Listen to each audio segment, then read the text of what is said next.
So Levi bit me this afternoon, and if you don't know, Levi is our toddler, and he'll be 3 in August, and he's diagnosed with autism. He was diagnosed a little over 6 months ago. So far for this month of April, we've been trying to share an insight a day of what we've learned on our journey with understanding and learning autism with him. So I wanted to talk about biting. I've done a video before that went into what I thought were 3 reasons for why he bites, and I wanted to expand about it. One of the reasons, it was an accident. Second reason, he could be overstimulated, especially in play. And the third is to get my attention. Today, it was more of an accident, and also to sort of get my attention because we've been sick for the last few days. And he was really ready to nap. He's napping now, which is good because he really needed to. And it was barely, like, you can't even see a mark from where he bit me today. It was barely a bite. But back to the accident reason. Now, that one sometimes just happens. And by accident, you know, we're human, accident. To the overstimulated, especially in play, and sometimes overstimulated just by too much going on. I'm his person, I'm his safety person. That's how he got it out, biting me, especially in play. You can see it in his eyes sometimes when there's too much going on. You can see it happen.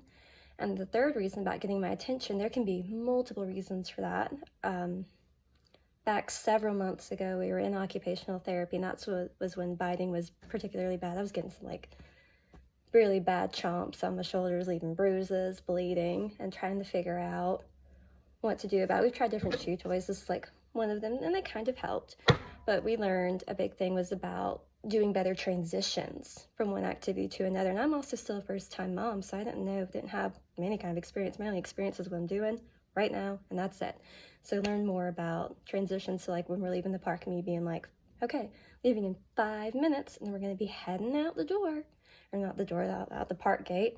And that's really helped, because people try to say, people act like my toddler can't understand things because he doesn't respond the way that they expect him to. Well, if that's the case, then how come when I'm able to do those transitions with him, way better responses from him? So yeah, he does understand things. Just because he doesn't respond to things the way you expect him to, you can still see that he understands them. And his biting started basically around this time last year. And we've gotten tools and we've gotten better at being able to handle it, and just sometimes still happens. So if you're still, like if you're dealing with that with your child or your children and are wanting to try to find ways to help, I can't tell you for sure.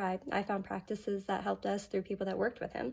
Occupational therapy is early intervention coordinator, design specialist. They've all been really great for working with us.